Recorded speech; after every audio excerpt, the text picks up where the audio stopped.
ustedes se van tan lejos allá, o sea que se van un escucho si quieren. Mejor vénganse por acá, porque mi voz no da tanto. Son de este curso, de repente de paz,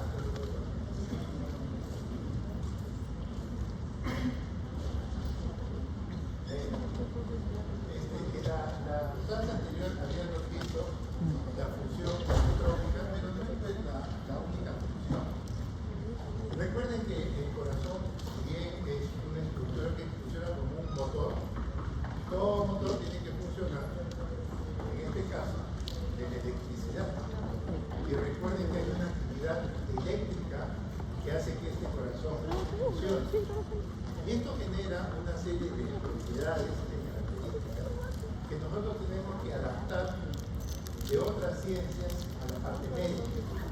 Lógicamente no es, en el cuerpo humano no es igual a cualquier tubo de utilización, las características no son iguales. Entonces tenemos que aprovechar algunas características que conocemos de la física, de la química, y aplicarlo en la parte médica. Hoy día lo que vamos a ver son las propiedades electrofisiológicas del músculo cardíaco y después vamos a hacer la parte de la presión arterial. En primer lugar, lo que tenemos que ver es que el corazón es un órgano eminentemente muscular y este corazón está controlado y regulado por el sistema nervioso. El sistema nervioso tiene una parte que es la parte autonómica o vegetativa que controla no solamente al corazón sino a todo el organismo. Pero antes se hacían algunos experimentos, ahora ya no se puede, no es tan fácil hacer experimentos con animales, hay muchas normativas sobre eso. Entonces antes se sacaba el corazón de un saquito y se le ponía una solución salina. Y el corazón, aparte de estar denervado, o sea, no tiene un control del sistema nervioso, ese corazón empezaba a latir y seguía latiendo todo el tiempo, mientras que la solución salina le dé los elementos necesarios que eso seguía funcionando. Y es que el corazón tiene en su interior un sistema eléctrico. Hay un sistema que se llama el sistema nodal. ¿Por qué se llama sistema nodal a este sistema eléctrico? Porque son dos nodos los que comandan el corazón. Primero hay un marcapasos o nodo fisiológico y después hay otro marcapasos o nodo que es el que está en caso de que el primero falle. Miren cómo está hecho el organismo de esa manera. Entonces, en realidad nosotros vamos a tener dos elementos importantes que pueden generar el control eléctrico del corazón. Uno es el nodo sinusal y después tenemos el nodo auriculoventricular. Y ellos son los que nosotros llamamos los marcapasos fisiológicos, son los marcapasos que tenemos.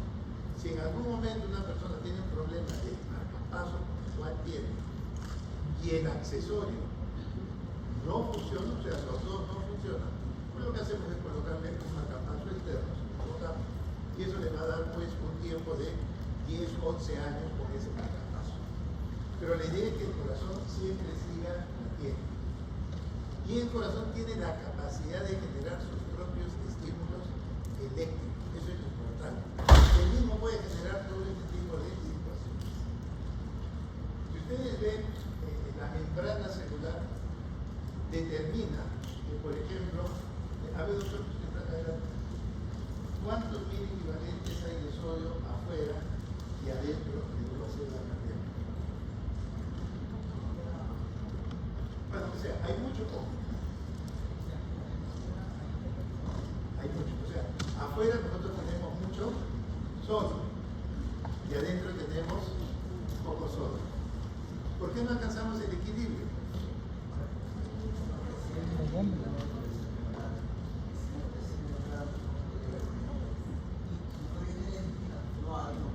hay nada. O sea, es cierto. Nosotros tenemos, el organismo se ha creado este sistema por el cual genera una diferencia de cargas eléctricas entre el extracelular y el intracelular. Porque si yo veo que hay mucho afuera y poco adentro, yo debería decir, ¿por qué no buscamos el equilibrio? Porque la membrana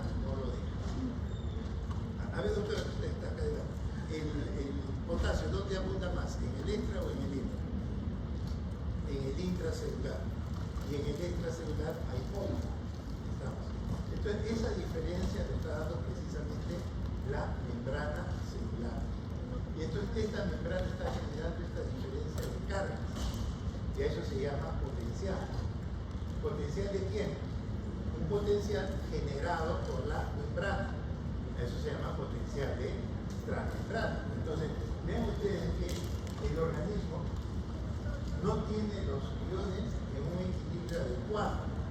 Genera que haya una diferencia de iones en un sitio más y en otro sitio menos. Esto es lo que se genera producto de que la membrana celular no los deja pasar libremente. Pero los iones se pueden mover a través de la membrana, sí, lo pueden hacer. ¿A través de qué cosas? A través de los canales. Y entonces tendremos canales de sodio, tendremos canales de potasio. ¿Quién controla esos canales? La membrana celular. La membrana hace que determinado canal se abra o que determinado canal se cierre. Eso hace la membrana celular, la responsable de generar que los iones se muevan, pero a voluntad de quién? De la membrana celular. No es que los iones se mueven porque ellos quieren, no. Oiga, hay una gradiente, hay mucho afuera y hay poco adentro. ¿Por qué no entran ellos por su cuenta? No pueden porque la membrana está controlando eso y en determinado momento abre un canal, cierra el otro y así hace su función. Entonces vean ustedes que estos iones se deberían mover de mayor concentración a menor concentración, sí, para buscar el equilibrio, pero la membrana evita que se alcance ese equilibrio. Entonces, ojo, eso es bien importante. Sin la membrana celular, sin que esta membrana pueda cumplir su función, prácticamente no existiría la vida. Y dentro de las funciones de la membrana es justamente generar esa diferencia de cargas entre el intra y el extracelular. Entonces, si yo pongo, por ejemplo, la figura que aparece en los libros, ¿no? Que yo voy a poner, por ejemplo, el signo más afuera y el signo menos adentro. A ver, doctora, ¿qué significa eso? Cuando usted ve, ¿qué piensa que? ¿Qué representa ese más y ese menos? ¿No? No le puedo alcanzar el título porque no tengo la fotografía. ¿Qué imagen ven ahí ustedes? Los cationes, ¿dónde están? ¿Y los aniones? Eso dice la imagen. Cualquiera que lo ve diría, eso es así, ¿no? Pero recuerden, ¿dónde está el sodio? Afuera, pero ahí adentro también, entonces tendría que tener un signo más también adentro. El cloro debería estar afuera y adentro, sí, pero oiga, así se ha acomodado eso. Esa imagen no da la idea de que los aniones y los cationes se han ubicado en forma ordenada, no. Lo que trata de decir eso es que si yo junto todas las cargas del extracelular y todas las cargas del intracelular, ¿qué encuentro? Si yo juntara todas las cargas del extracelular y las cargas del intracelular y grafico eso, ¿qué estoy tratando de decir?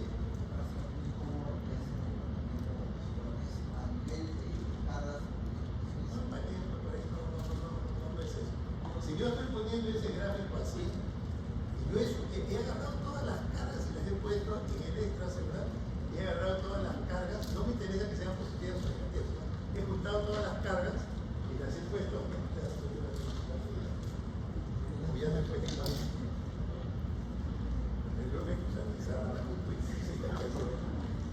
bueno, lo que trata de decir esa imagen es que hay más cargas ¿dónde? Afuera. Y adentro hay menos cargas. Eso es lo que uno trata de decir, que si yo junto todas las cargas en el extracelular, yo voy a tener más cargas afuera que en el intracelular. No hay otra cosa. ¿Sí? Entonces, eso es lo que yo trato de representar a través de esa imagen. Si yo sumo todas las cargas, afuera voy a tener más cargas que adentro. Dicho de otra manera, ¿Cuál sería la otra manera? Afuera hay muchas cargas más que adentro. ¿Y la otra forma? Adentro tengo menos cargas que... No hablemos todavía del equilibrio. Acá lo que digo es, afuera hay más cargas que adentro. En el músculo cardíaco, esa diferencia de cargas, ¿cuánto es? A ver, ¿qué han leído la clase? No la han leído, ya ven, después me dicen que no está en el sistema. La diferencia es 90 milivoltios. La diferencia entre el celular y el intracelular es de 90 milivoltios. Entonces, esa diferencia yo lo puedo decir de dos formas. La primera, ¿cuál sería la otra? ¿Qué diría? Afuera hay 90 milivoltios más. Y por eso, ¿qué signo tengo que ponerle? Más que adentro. Esa es una forma de decirlo. Doctor, a ver, ¿cuál sería la otra forma?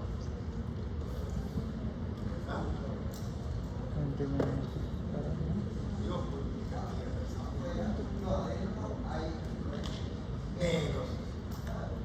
Adentro, en el interior de la célula, hay 90 milivoltios menos. El signo menos. Entonces, la diferencia de cargas entre el extra y el intracelular es de 90 milivoltios. Afuera hay 90 más, o también lo puedo decir al revés. Adentro, en el interior hay 90 menos. Eso es lo que tenemos que hacer. Entonces, esta es una célula en reposo, o lo que denomina célula polarizada.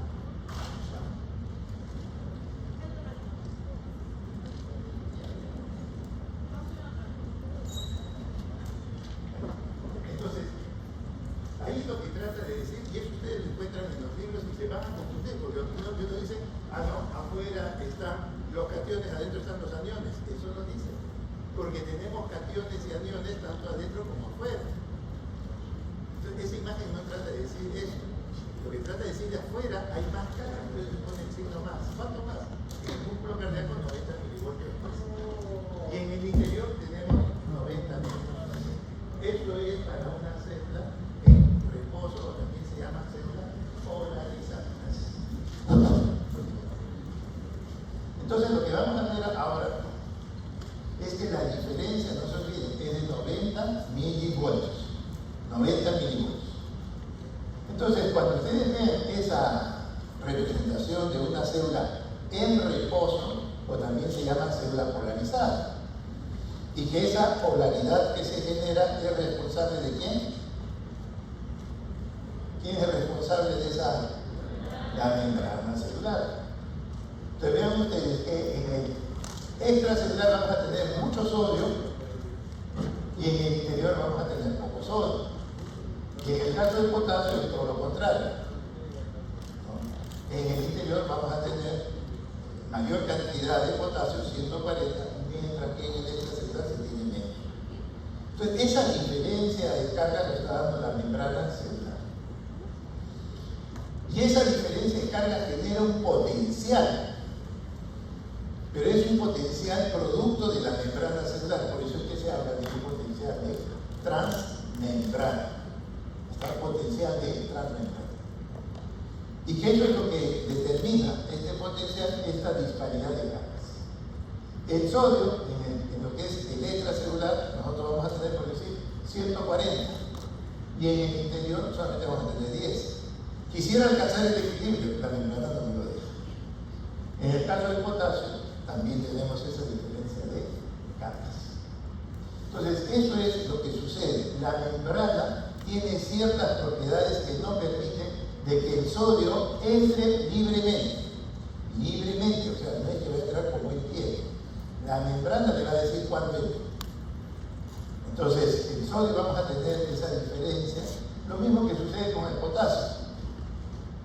Idealmente, pues las cargas se mueven pues, precisamente de más a menos, ¿sí? Pero no se puede mover porque la membrana celular no lo permite. Pero si bien la membrana celular no permite, esa es una primera propiedad, la propiedad de resistencia, al libre, ahí dice, al libre pasaje. Los iones no se pueden mover como ellos quieren, sino como la membrana le va a indicar. Entonces, primero hay una resistencia a que los iones se muevan libremente. Después la membrana lo que hace es conducir los iones. Cuando ella quiere, abre un canal o cierra el otro. Eso lo hace la membrana celular. Entonces, la membrana celular está para conducir los iones a través de sus canales, sí, pero ella sabe cuándo abre y cierra.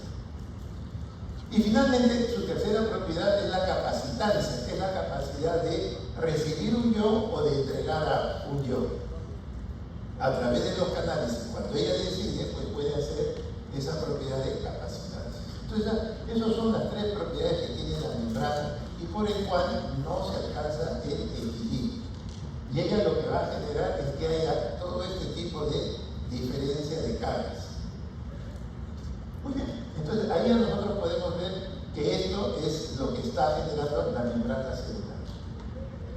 Entonces, una célula en reposo es una célula que está polarizada. Una célula en reposo está polarizada. Y es así como se va a mantener hasta que alguien lo despolariza. Y una vez que se despolariza la célula, el siguiente paso es la repolarización. Termina la repolarización y nuevamente la célula puede estar en reposo o polarizada. ¿Estamos? Entonces, si nosotros vemos esta es la base, digamos, de lo que vamos a tratar de hablar ahora. Nosotros vamos a ver cuáles son las propiedades electrofisiológicas que tiene el corazón. La primera es la excitabilidad. La excitabilidad. Pero también sucede de que el corazón no se estimula cuando sucede cualquier cosa. Entonces, el corazón también es refractario a despolarizarse en cualquier momento. ¿Estamos? Otra propiedad que va a tener es en relación al automatismo. El corazón va a generar sus propios estímulos. ¿Estamos? Entonces, el propio corazón tiene su propio sistema eléctrico que ya hemos mencionado y es lo que permite que ese corazón funcione. Pero ese corazón tiene que funcionar a una frecuencia, 70, 80 latidos por minuto. Eso es cronotropismo. Y la actividad eléctrica tiene que viajar desde el nodo sinusal hasta pues, las diferentes fibras del ventrículo. Por lo tanto, hay que conducir la electricidad a través del corazón. Y eso se denomina el dromotropismo. Entonces, esas son las 5 propiedades que tenemos desde el punto de vista electrofisiológico, ¿no?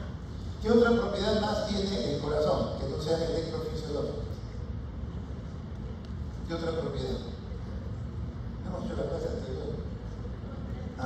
El de la contractilidad, eso se llama inotropismo. ¿Y qué otra propiedad?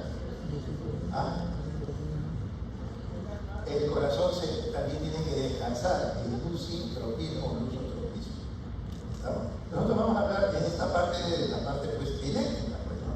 Entonces veamos lo que es la excitabilidad. Pues bien, ¿cómo definimos la excitabilidad? Pues tenemos que partir de lo que hemos hablado. Ya saben qué representa esta figura. ¿Qué representa? Afuera hay más carga que adentro. Y en el músculo cardíaco, ¿cuánto es esa diferencia? 90 milivolts. Estamos 90 milivolts. Muy bien.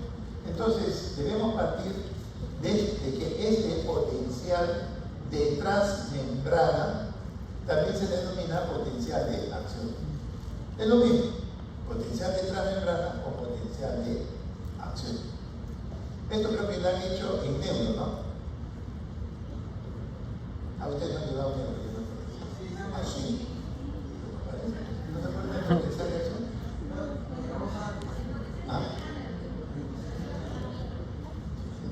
No sé lo que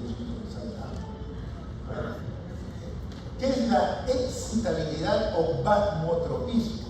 Es la capacidad que tiene la célula cardíaca de responder a un estímulo.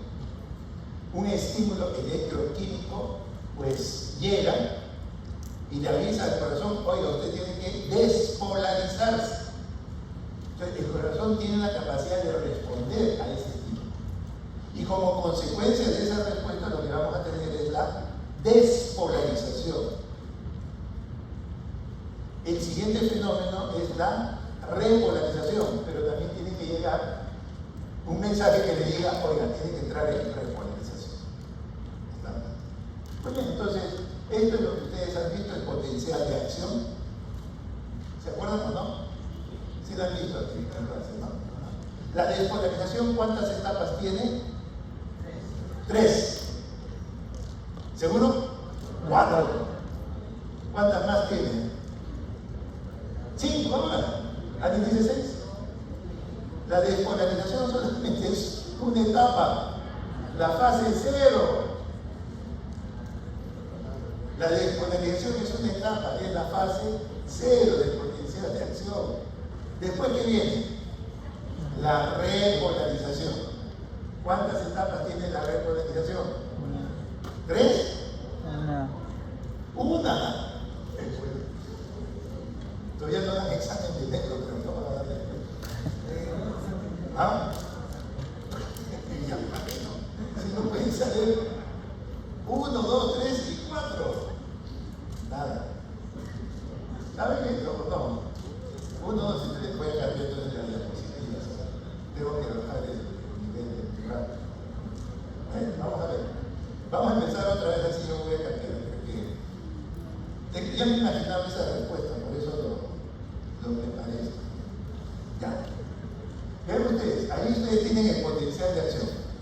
Lo primero es que llega una orden y le dice al músculo cardíaco tienes que despolarizar. ¿Qué significa despolarizarse? Abrir qué canales de sodio. Entonces, yo lo que voy a tener como primer momento de este fenómeno de despolarización, cuando empieza la despolarización, la célula, ¿en cuánto está en milivoltajes? ¿Ah? En el interior de la célula debe estar en menos 90. Está en menos 90, ¿por qué no hemos dicho eso? En el interior hay menos que afuera. ¿Cuánto menos? 90. Entonces yo voy a partir que en la célula en reposo vamos a estar en menos 90.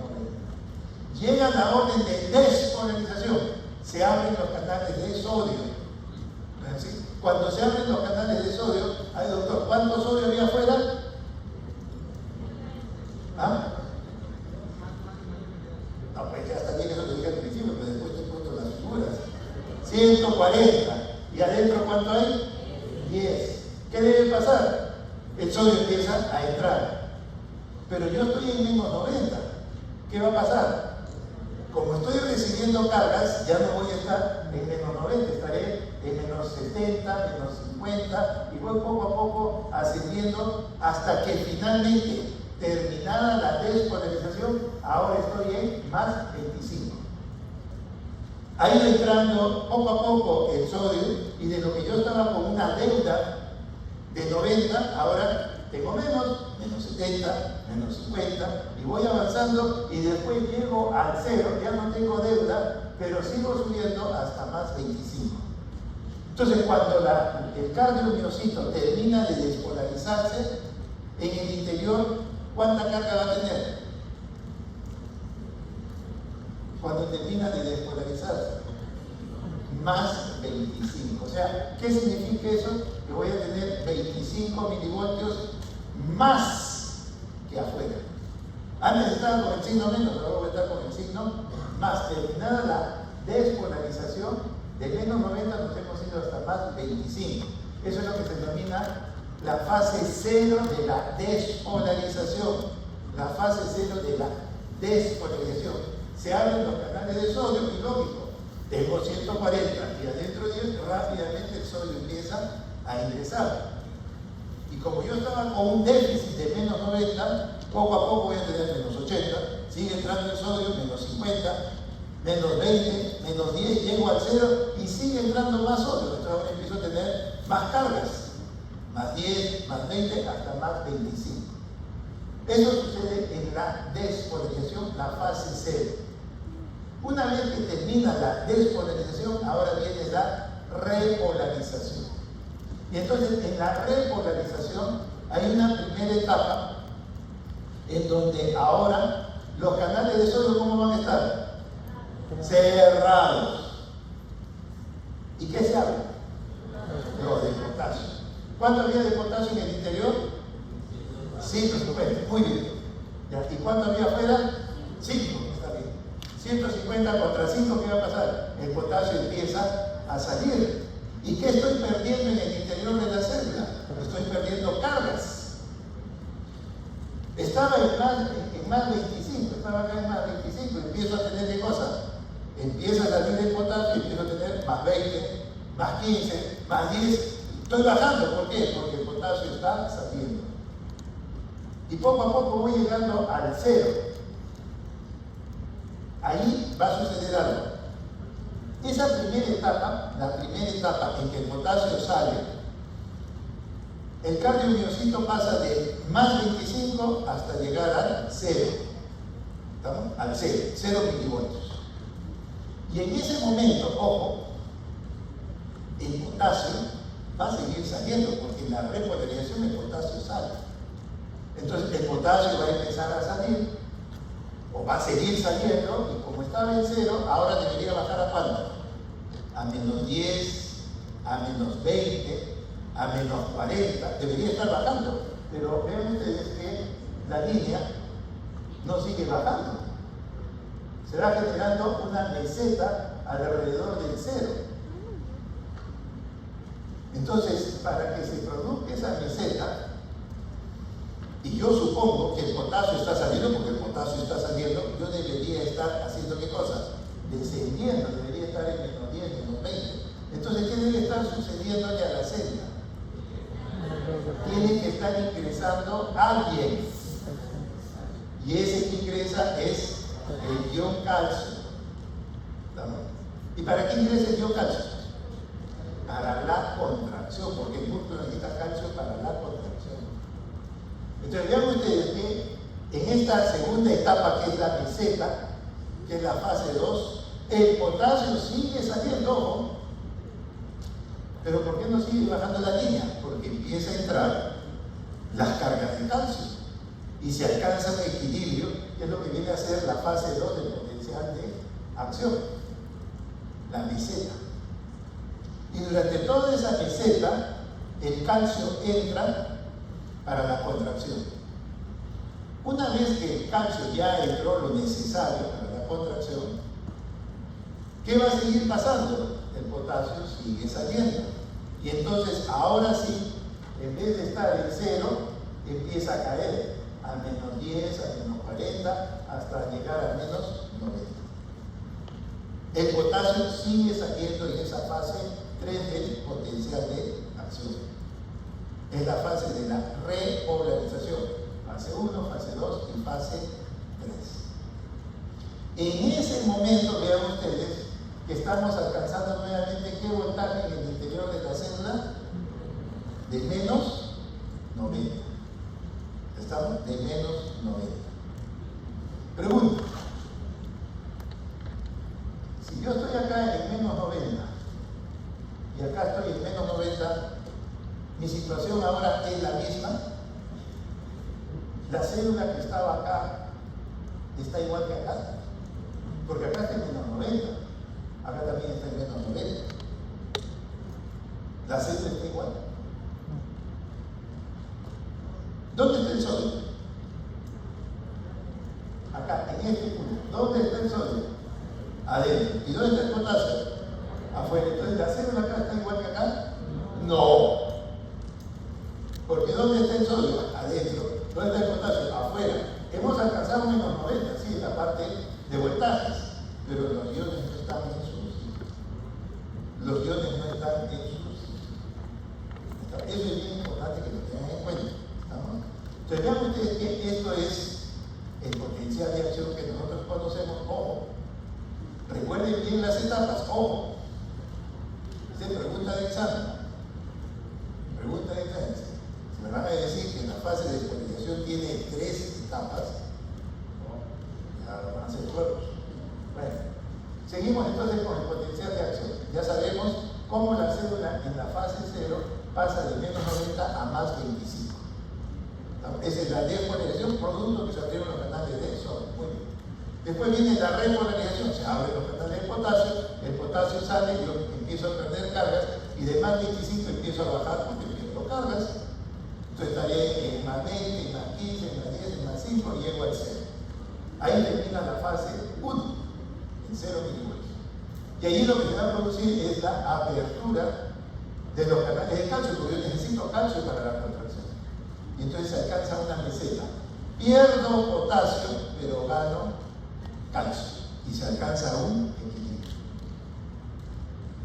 Ingresó ya todo el calcio. ¿Y ahora qué va a suceder? El potasio sigue saliendo, tiene que seguir saliendo, hasta que finalmente lleguemos a menos 90 milivoltios. ¿Estamos? Eso es lo que tenemos que hacer. Entonces, en la fase 4, ya nosotros vamos a tener una recta en donde el voltaje va a ser de menos 90 milivoltios. Pero los iones están en su sitio, no. El sodio está dentro y el potasio está afuera. ¿Estamos? Entonces, algo debe suceder en la fase 4 para corregir esa situación. ¿Estamos? Sí.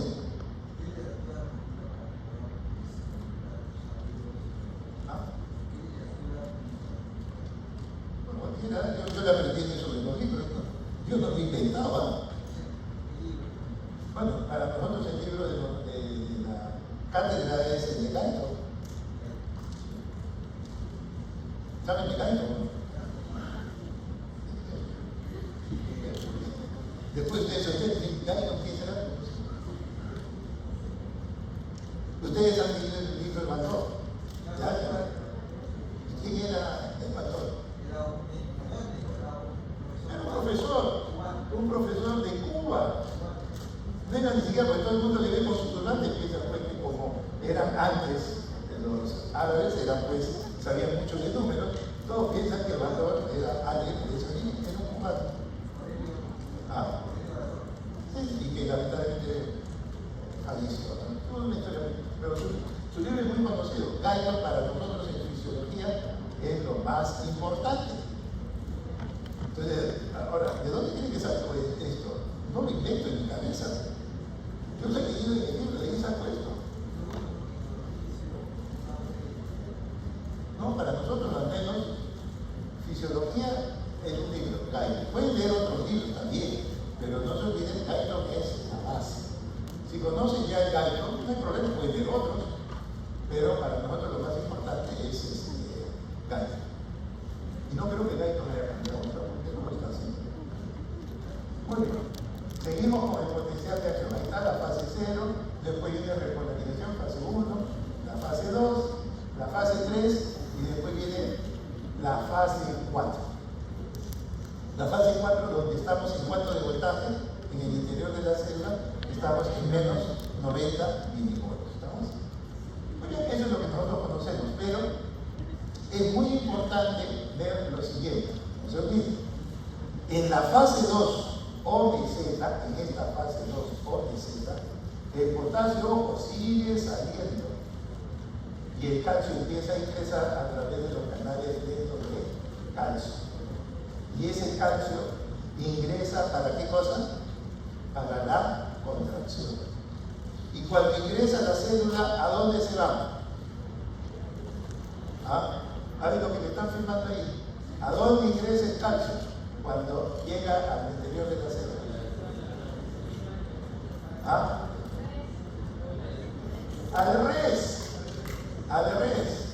Al retículo sarcoplasmático, porque ahí es donde se almacena, ahí es donde se almacena. Y algo sucede en el interior, no sé. Cuando sale ese calcio del res, recién puede actuar con la quinina-miosina. Antes no. Pero hoy es el mismo ioncito, pero hasta ahora no sabemos qué sucede dentro del res que le permite ya ese calcio funcionar. El calcio que entra de la célula o a través de la membrana no es que entra a funcionar inmediatamente, tiene que, entre comillas, capacitarse dentro del res y después ya recién permite el fenómeno de la contracción. Estamos muy bien. Entonces, vamos a ver pues en el interior de este cardiomiocito, que es la representación que les he puesto ahí, pues afuera tengo mucho sodio, ya sabe cuánto, en el interior yo tengo mucho potasio, pero cuando yo sumo todas las cargas en una célula en reposo, yo voy a tener el signo menos en el interior de la célula. ¿Cuánto menos? 90 milivoltios menos. ¿Estamos? Eso lo tenemos. Muy bien. Ahí voy a tener mi sensor, ahí voy a tener un sensor que me va a decir, acá está el 0, y me estoy yendo hacia el signo menos 90. Por acá es para el signo más, yo estoy ahorita en la cédula en reposo, yo estoy en cuanto, en menos 90. Entonces llega la orden de nodo sinusal y le dice al cardiomiocyto, tienes que despolarizar. Y entonces lo que va a suceder es que se van a abrir ¿qué canales? De sodio. Entonces el sodio está llevando cargas al interior de las células poco a poco y el menos 90 se va a transformar en menos 70, en menos 50, en menos 10 y finalmente voy a lograr alcanzar hasta más 25. Y entonces en este momento estoy con el signo más. Terminada la despolarización, estoy ahora con el signo más. ¿Cuánto más? 25 más. Entonces se produjo. Entonces yo con mi sensor, ahí está mi sensor, de lo que estaba en menos 90 ahora me he ido hasta más 25. Producto de la apertura de los canales de sodio. Ahora es la repolarización. Entonces vamos a tener la repolarización que en un primer momento se abren los canales de potasio y empieza a salir el potasio. Es lo que va a suceder en la fase 1, empieza a salir el potasio.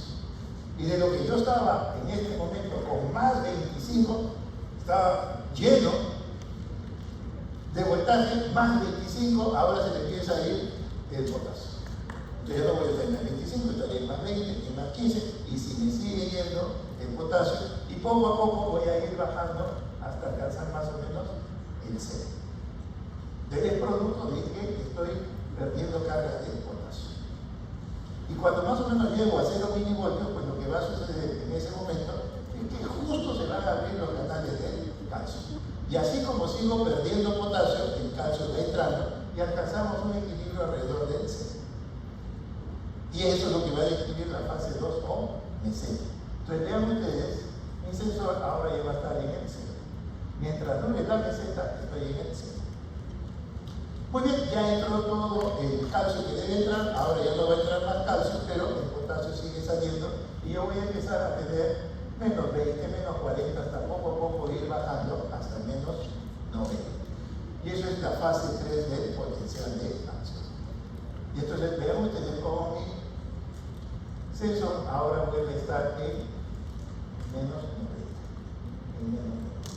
Entonces uno podría decir, desde el punto de vista de cargas, estamos iguales, pero los iones no están en su sitio. Los iones están fuera de sitio. Entonces vean ustedes que esto que se está generando hasta este momento ya estamos en la fase 3. De ahí que sigue, bueno, sigue la fase 4. Pero recuerden que si bien yo estoy en menos 90, los iones no están en su sitio.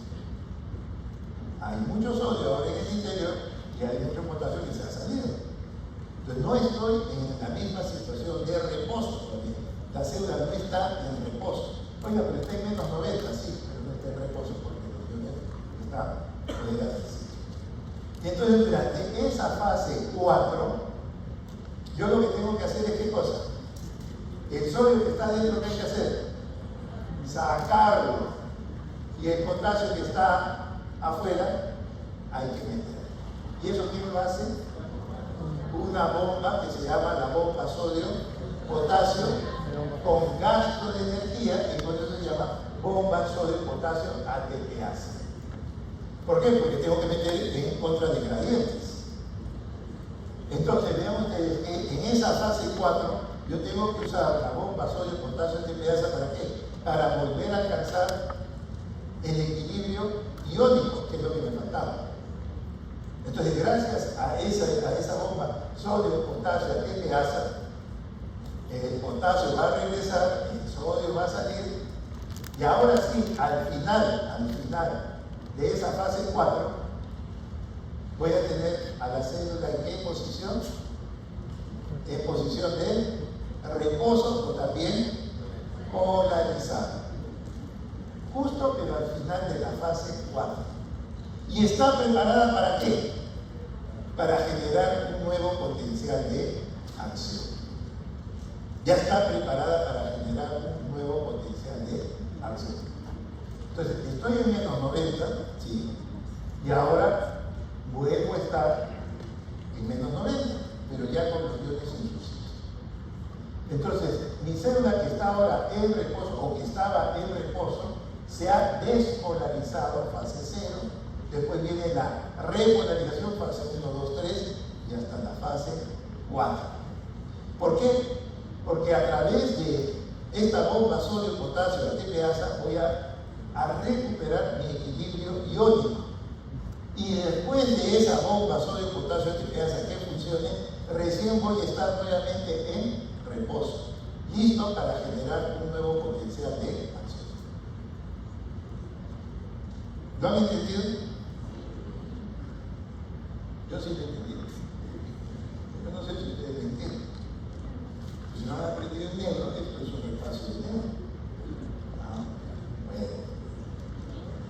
Pero lo otro es que recuerden, esto es ¿qué cosa? El potencial de acción.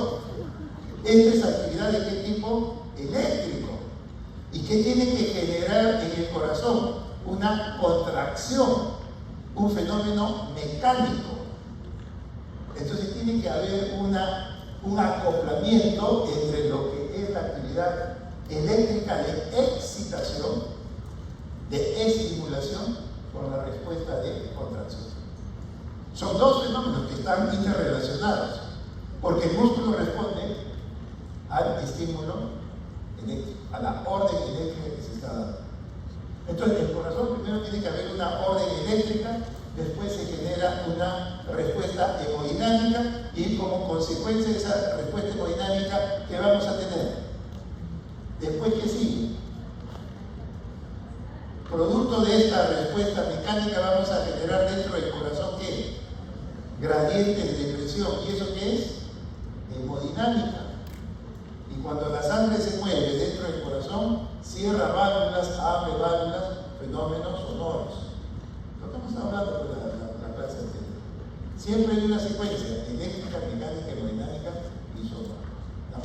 Muy bien. Entonces, esto es lo que vamos a tener. La respuesta mecánica como consecuencia a un estímulo de despolarización que da el nodo sinusal. Entonces, por un lado, yo voy a tener el potencial de acción y por otro lado, el músculo que se contrae. ¿Estamos? Entonces, eso es lo que viene a ser la excitabilidad, el responder al estímulo y generar un potencial de acción.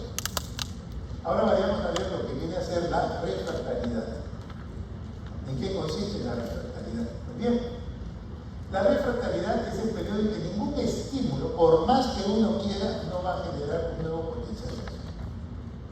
Por más estímulo que yo le dé, por más fuerza que le quiera dar, el corazón no va a responder. No, eso es lo que yo después. Primero tenemos que ver ahí una refractariedad. Y entonces, como ustedes pueden ver ahí, en la refractariedad vamos a ver que van a haber dos momentos. Uno en donde no responde por más que quiera, y otra en donde en determinado momento sí puede generar una respuesta.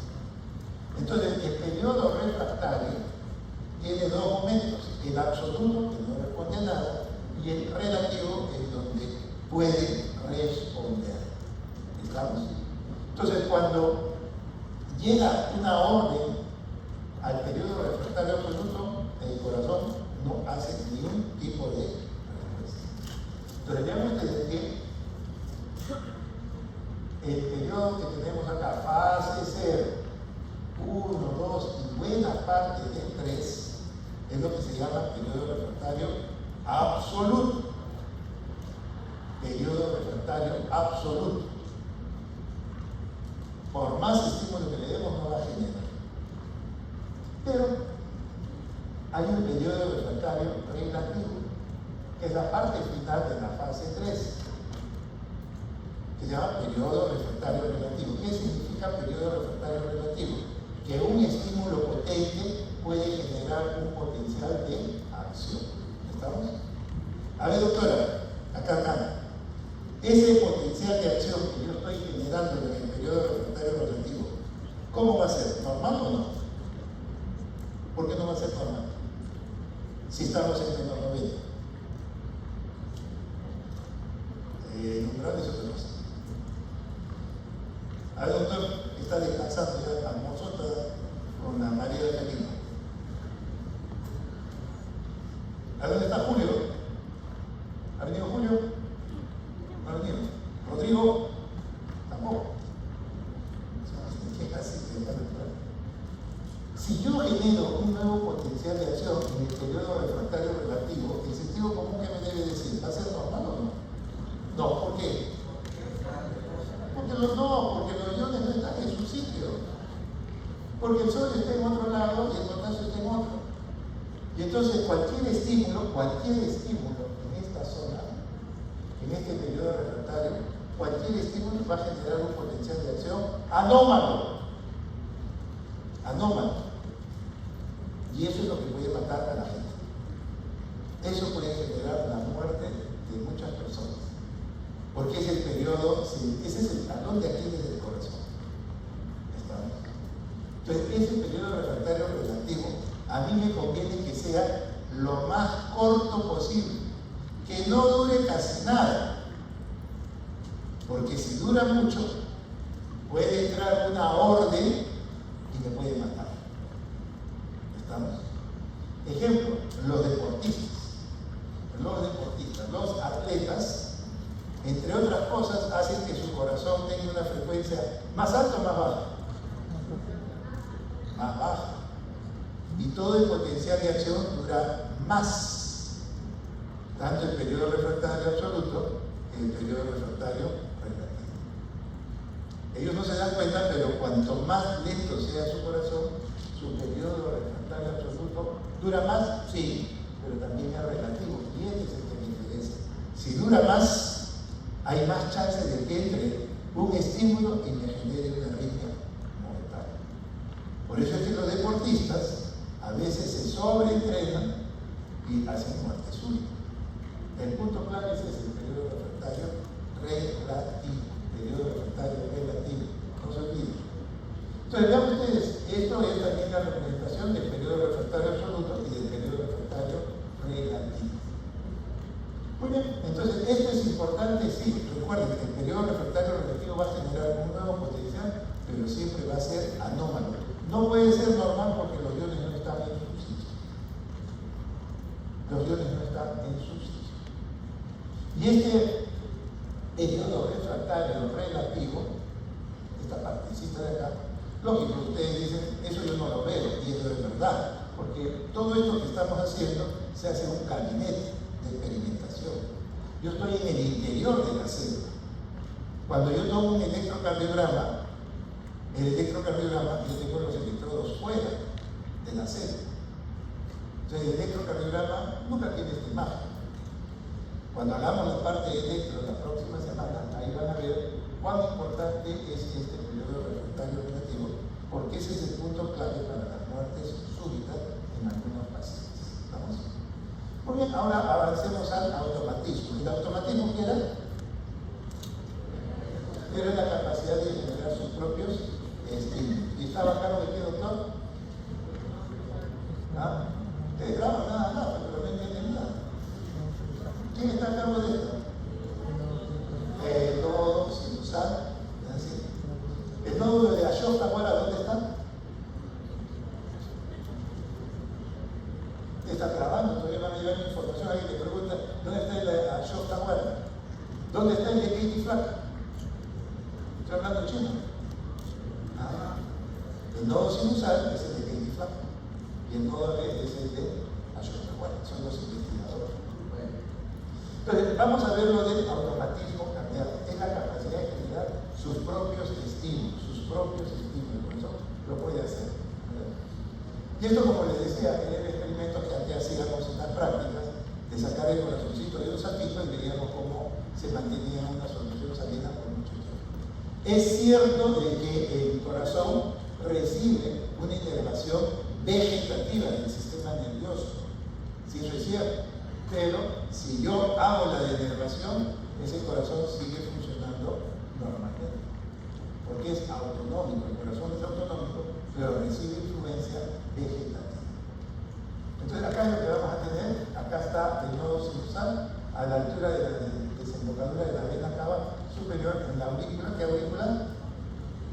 izquierda, ¿no? No han hecho anatomía. Derecha. La desembocadura de la cava superior es la aurícula derecha. A ese nivel está el nodo sinusal. Y de allí el estímulo va a avanzar a través de las aurículas y va a llegar al nodo auriculoventricular. Este nodo sinusal y el nodo AB tienen la función de ser los marcapasos. El primero es el que cumple la función de ser el marcapaso fisiológico.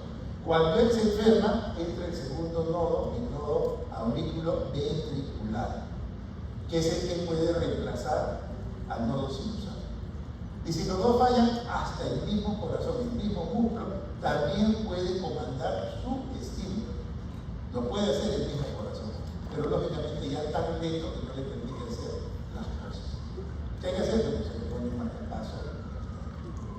Pero vean ustedes, ahí lo que ustedes van a tener es el nodo de Katie Flack y en el otro es de Tawada. Muy bien. Vean ustedes que el estímulo empieza en el nodo sinusal y tiene que avanzar a través de las aurículas. Pero cuando trata de llegar esta orden, este estímulo iniciado en el nodo sinusal a los ventrículos, no se puede. ¿Por qué? Porque acá van a estar las válvulas. ¿Qué válvulas son? Mitral, ventricúspide, aorta y pulmonar. Esos 4 anillos valvulares son anillos. Y como anillos funcionan como aislantes. Y la orden eléctrica de la aurícula al ventrículo no puede pasar directamente porque los anillos valvulares no lo dejan.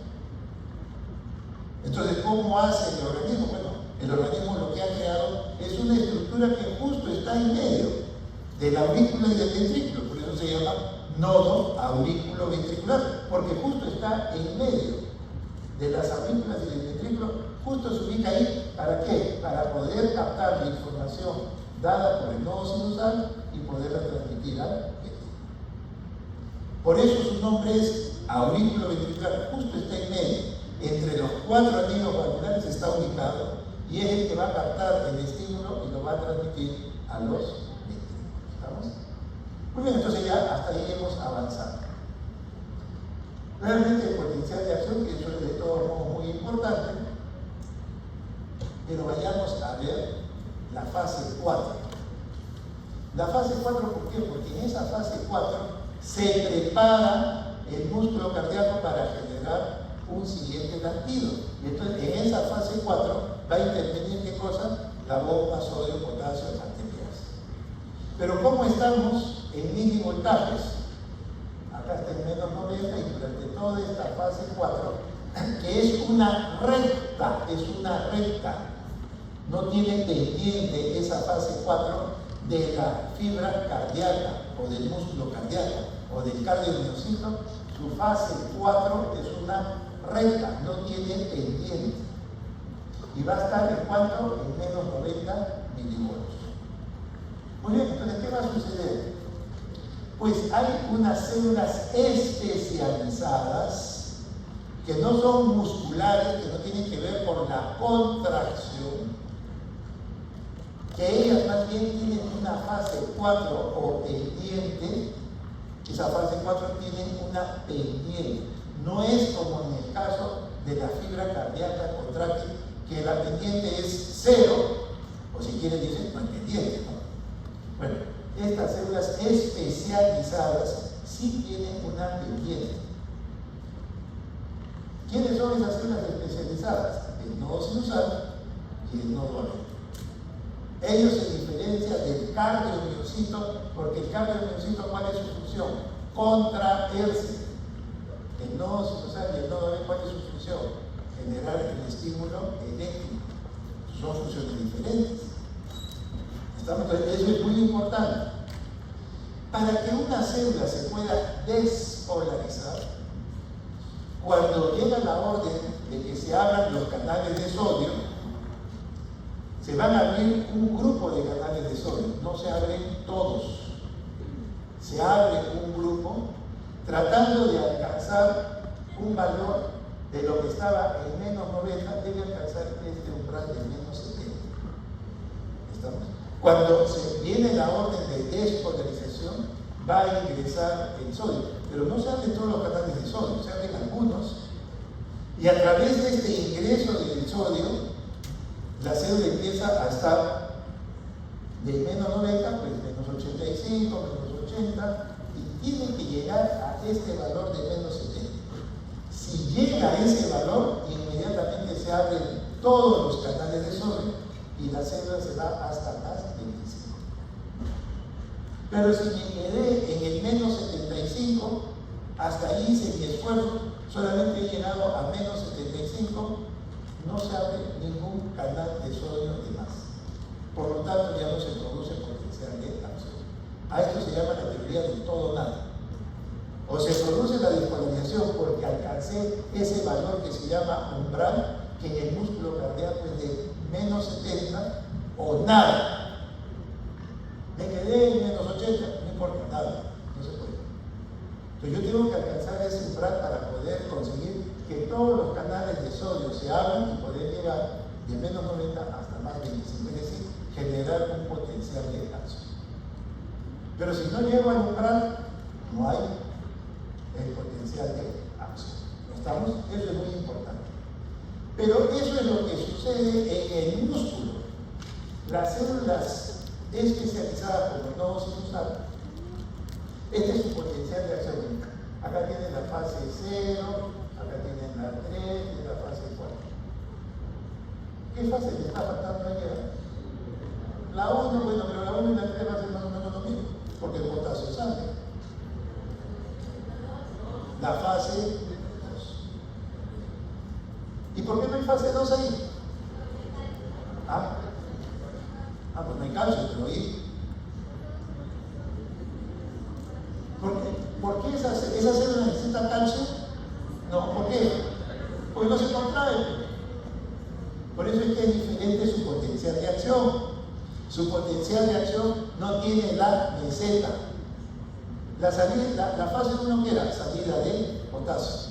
La fase 3, salida de potasio. Por eso es que uno puede graficar de esta manera. Ya no tengo por qué poner uno porque se sigue saliendo de potasio. Acá lo que está faltando es la meseta. ¿Por qué no hay meseta? Porque no ingresa el calcio para la contracción. Y cierto, acá no tiene que entrar el calcio para la contracción.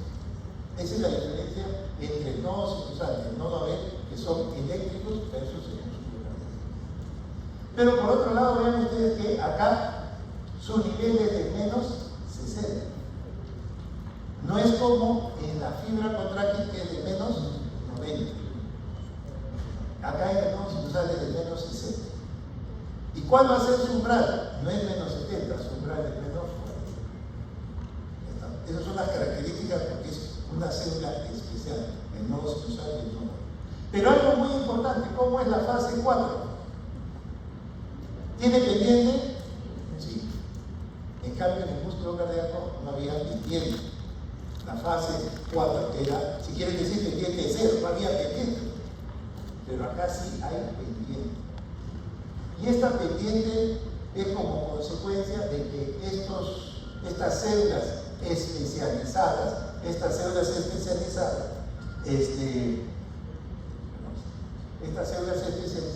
tienen unos canales especiales que se llaman canales IF. Canales IF. Estos canales IF le permiten a estas células especializadas tener una despolarización diastólica espontánea. Vamos a ver en qué consiste eso. Pero, ¿el músculo cardíaco tiene canales IF? No. ¿Quiénes tienen canales IF? El nodo sinusal y el nodo aurículo ventricular.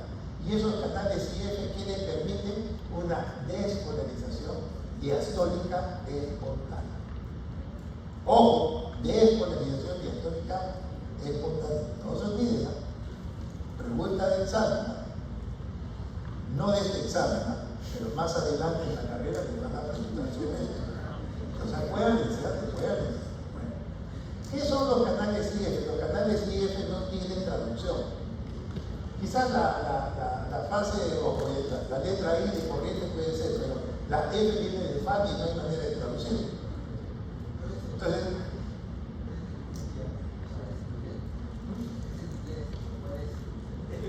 No hay traducción pues al español. IF se llama.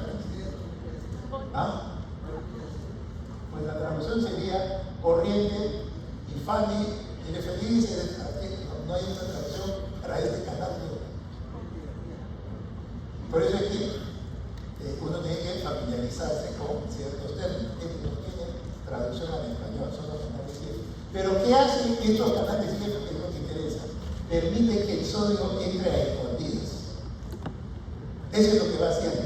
Poco a poco, el sodio, recuerden que el sodio entra en la despolarización. Pero acá las células especializadas, el nodo sinusal y el nodo AB, gracias a estos canales IF, que el nodo sinusal tiene muchos, el nodo AB tiene menos y el músculo no tiene ningún canal IF. ¿Y qué permite esos canales IF? Permite que de forma lenta el sodio se vaya metiendo así, lentamente. ¿Estamos? ¿Y eso qué me va a permitir? Van a ver ustedes después, pero los canales IF son muy importantes. Va a permitir que el sodio entre camuflado, que nadie se dé cuenta, pero está entrando poco a poco. ¿En qué fase? En la fase 4. ¿Y eso qué va a determinar? ¿Que esa fase 4 sea recto? No, que tenga una pendiente. Y esa pendiente lo está acercando ¿a quién? Al umbral. Y si me acerca al umbral, yo rápidamente me puedo despolarizar y ganarle al músculo cardíaco y yo como nodo sinusal comandar la frecuencia cardíaca de todo el músculo cardíaco. Por eso es esta situación. Ese ingreso, esa despolarización que se está generando gracias a que este sodio ingresa por los canales IF, que el nodo sinusal tiene bastante, poco a poco esa fase 4 no es recta, empieza a tener una pendiente y que lo acerca ¿a quién? Al umbral. De tal forma, cuando digo actívese al corazón, el primero que alcanza el umbral es el nodo sinusal. ¿Por qué? Porque el músculo cardíaco está en menos 90 y tiene que llegar hasta menos 70. Gracias a estos canales IF, yo puedo conseguir estar más cerca del umbral. Y eso es lo que ustedes pueden observar acá. Vean ustedes que en el caso de tanto de las células del nodo sinusal como del nodo AB, su fase 4 tiene una pendiente. Y esa pendiente lo va a acercar al umbral. ¿Cuánto es umbral? 40. Menos 40. Está menos 40. Entonces eso es lo que tenemos que tener en cuenta. Los potenciales de acción. Una cosa es el músculo y otra cosa es el sistema eléctrico del corazón, y todo sinusal. Hay diferencias, sí, claro. Entonces, acá nosotros podemos ver cómo, en el caso del músculo, que tiene que cumplir una función contráctil, acá tiene la meseta o fase 2, mientras que en el otro no hay meseta porque acá no hay contracción. En este yo tengo que ir desde menos 90 hasta menos 70, que es el umbral, mientras que en el otro estoy en menos 60 y debo alcanzar en menos 40. Pero recuerden que yo tengo este periodo, esto es gracias a qué canales, a los canales IF, que me va acercando al umbral. Me va acercando al umbral. Cuando yo le digo a los dos, actívense, despolarícense, ¿quién va a estar más cerca del umbral? El nodo sinusal. Por eso es que toma el comando del corazón. Si él falla, entra el nodo AB. ¿Por qué? Porque el nodo AB también tiene canales IF, pero tiene menos. Tiene una pendiente, pero un poquito más plana. Entonces, cuando falla el nodo sinusal, entra el AB. Y si los dos fallan, el que entrará será pues el mismo músculo, pero se demorará más. Entonces, cuando el corazón lo comanda el nodo sinusal, la frecuencia es de 60 a 99 latidos por minuto. Cuando él falla, entra el nodo AB, pero lo va a hacer más lento, de 40 a 60 latidos por minuto. Y si los dos fallan, todavía puede entrar el mismo músculo, ¿sí? El mismo músculo puede entrar, pero lógicamente se demora más y tendrá una frecuencia de 20 a 40 latidos por minuto. 20 a 40 latidos por minuto. Con eso no se puede vivir, pues. 20 latidos por minuto no podemos hacer nada. Hay que colocar ustedes los diferentes potenciales de acción. Acá en la parte superior, en verde, el nodo sinusal. Vean cómo tiene la fase 4, ¿no? La pendiente, y ojo, no hay fase 2, con el Z. Después vamos a tener acá, en lila, el nodo AB también tiene una pendiente, pero un poquito más plana. ¿Por qué? ¿Por qué más plana? Porque tiene menos canales IF. Porque tiene menos. Y tampoco tiene meseta. ¿Por qué? Porque las dos no se contraen. Son sistemas eléctricos. Y finalmente en la parte inferior sí vamos a tener lo que hemos estado hablando. Fase 0, 1, la meseta 2, 3 y 4. ¿Estamos? Entonces ya hemos visto lo que es el automatismo. ¿Por qué se produce el automatismo? Y por lo tanto la frecuencia cardíaca del corazón cambia. En nodo sinusal la frecuencia va de 60 a 99 latidos por minuto. Sí, eso es cierto. Pero cuando él falla, entra el nodo ventricular de 40 a 60. ¿Ya saben por qué? Porque se demora en alcanzar el umbral. ¿No es así? ¿Por qué? Porque tiene menos canales IF. Y si los dos fallan, aunque sea el corazón puede, por sus músculos, puede tratar de comandar el corazón. Sí, lo puede hacer, pero a una frecuencia de 20 a 40 latidos por minuto. Porque él tiene que ir de menos 90 a menos 70. Pues bien, esta fibra ventricular que da una frecuencia de 20 a 40 latidos por minuto, es fácil de entender que nadie puede vivir con 30 latidos por minuto. Por eso es que ya hay que colocarle un marcapaso. Lo vean ustedes que tenemos todavía los dos, pero a veces falla.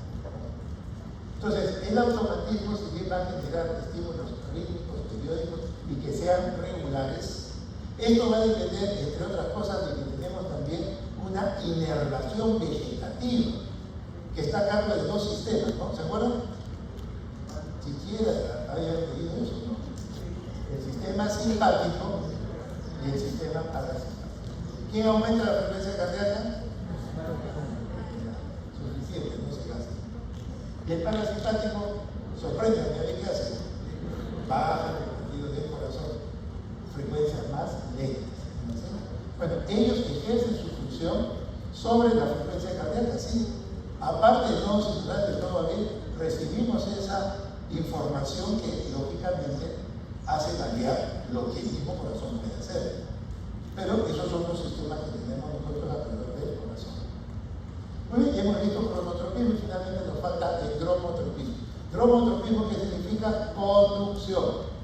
Tenemos que conducir a través del corazón. Y lógicamente a través del corazón no es igual la conducción, porque las fibras son diferentes, son distintas, tienen diferentes tamaños y una serie de características. Entonces vean ustedes que a nivel de las aurículas como promedio, más o menos llegamos a tener 1 metro por segundo de velocidad. A nivel de las aurículas en general, 1 metro por segundo. Pero cuando llegamos al nodo aurículo-ventricular, la velocidad cae 20 veces. El corazón va lento, el estímulo eléctrico va lento en ese sector. Eso después se les va a explicar por qué sucede ese tipo de situaciones. Pero así es el organismo. La velocidad cae a 0.05 metros por segundo. Y en el ventrículo puede llegar hasta lo máximo, 5 metros por segundo. Entonces vemos ustedes que la conducción no es pareja. Entonces, cuando el estímulo eléctrico avanza a través de la aurícula, cuando el estímulo eléctrico despolariza a la aurícula, la velocidad es más o menos 1 metro por segundo y va a generar una onda que tiene la forma de un domo, que esa es la onda P. La onda P es la activación de la aurícula. Eso lo pusimos en el ciclo cardíaco, ¿se acuerdan? Agregamos la imagen del electrocardiograma. ¿Quién generaba la contracción auricular? Una orden eléctrica que se grafica bajo la forma de una P. ¿Por qué tiene una forma de un domo? Porque la velocidad es algo lento. Es algo lento, 1 metro por segundo. Pero cuando la actividad llega al ventrículo, el ventrículo se activa rápidamente, como espiga, el QRS. ¿Por qué tan corto es? Porque la velocidad es muy rápida. ¿Estamos? Muy bien. Entonces, vean ustedes que acá tenemos el nodo sinusal y esta información tiene que llegar al nodo auriculoventricular. Para eso, este sistema eléctrico tiene unos haces que se llaman internodales. ¿Por qué se llaman internodales? Porque está entre este nodo y este otro. Hay un haz internodal anterior, hay un medio y hay un posterior que llevan información a través de toda la aurícula, mientras que hay un cuarto haz de Bachmann que va hacia la aurícula izquierda. Este estímulo eléctrico que está avanzando a las aurículas, ¿podrá pasar directamente al ventrículo? No. ¿Quién lo evita? Las válvulas, mitral, y aórtica y pulmonar. Entonces, ¿quién es el que está en medio de estos cuatro aparatos valvulares? El nodo. Entonces, él capta esta información y lo va a transmitir a través de las de His, rama derecha, rama izquierda y toda la red de Purkinje. Y de esa manera el estímulo finalmente llega al cardiomiocito. Llega a los cardiomiocitos ventriculares. Muy bien, entonces vean ustedes, el estímulo empieza en el nodo sinusal, avanza, pero las válvulas no lo permiten y la única forma es a través del nodo adentro. De ahí seguirá a His, rama derecha, rama izquierda, que se termina armonizando en la red de Purkinje. Entonces, esa es la conducción del estímulo eléctrico. ¿Estamos? ¿Está claro? ¿Se entiende? Espérense. Muy bien, con eso terminamos la primera parte. Y ahora nos vamos a la segunda parte, que es en relación al control de la presión arterial.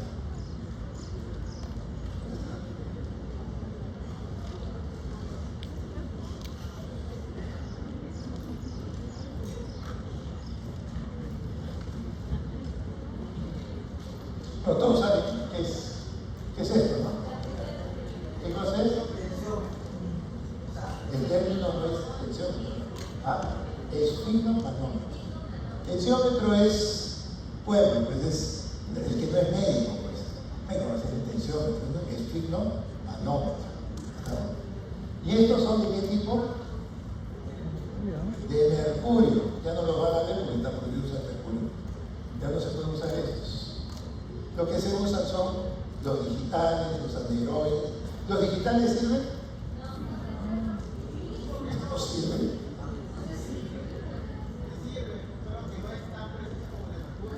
¿Quién dice eso? Entonces ¿para qué lo han constituido? ¿Ah? ¿Y por qué no están exactos? ¿Qué no lo pueden hacer exacto? ¿Los japoneses no pueden hacer algo exacto? ¿Ah? En realidad, los tensiómetros, nosotros usamos, antes teníamos que usar esto porque es una cuestión de gravedad. Pero por eso es que es sencillo, eso no falla, pero el mercurio no se puede estar usando. Ahora los japoneses lo que han creado, todavía no llega acá, pero ya lo tienen ya ellos, porque esto genera a veces un impacto, una visión que la persona cree que ese tipo es el que funciona y el resto no. Entonces, a veces convencer a la población es difícil. ¿Qué han hecho esta empresa? Lo que ha hecho es construir el mismo tensiómetro, pero en vez de usar mercurio, usa otra sustancia con el mismo color de mercurio. Lógicamente, las propiedades han tenido que adecuarlas para que sea igual que el mercurio, pero no es mercurio, porque está prohibido. Entonces, ¿eso por qué se hace? Porque las personas creen que este es el único que es exacto. Y eso no es verdad. Los tensiómetros digitales son iguales que estos de acá. Los tensiómetros digitales son iguales. Por ejemplo, con un tensiómetro de mercurio, con este de acá, yo le tomo la presión arterial a un paciente. Y yo le digo, a ver doctor, yo le digo, este paciente está con una presión de 135,75. ¿Qué piensa usted? Yo le digo, ese es el mismo tensiómetro que está ahí. Le he tomado todo ese periodo de contrabando y de mercurio. ¿Cuánto tiene? 135,75.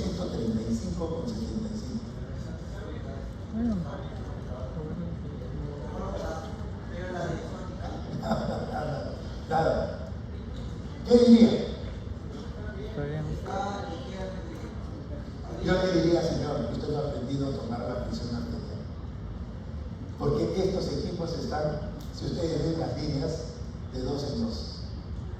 Ustedes no pueden decir con estos equipos ni con el aneroide números impares. Lo único que podemos decir son pares. Si alguien me dice un número impar con estos tensiómetros, el aneroide o el de mercurio, yo diría que usted no sabe tomar la presión. ¿Por qué? Porque se tiene que hacer de la manera que ustedes quieran, pero la línea está en número par. Oye, está por encima o por debajo, señor. Usted tiene que fijarse en la línea para que usted diga cuál es. El único que puede dar número impar, ¿quién es? Los digitales. ¿Por qué? Porque el digital es número, pues, o sea, no hay este error que siempre vemos. La mayoría, ustedes ya han hecho la práctica ya de presión arterial, ¿no? Sí.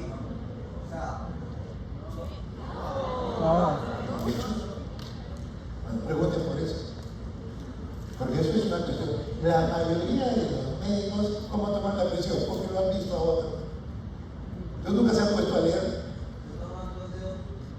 No es la ubicación, que no tiene nada que ver. Y díganme, ¿los tensiómetros que se ponen en la muñeca sirven? Pero todavía ya no sirve para nada. ¿Y qué la gente que compra?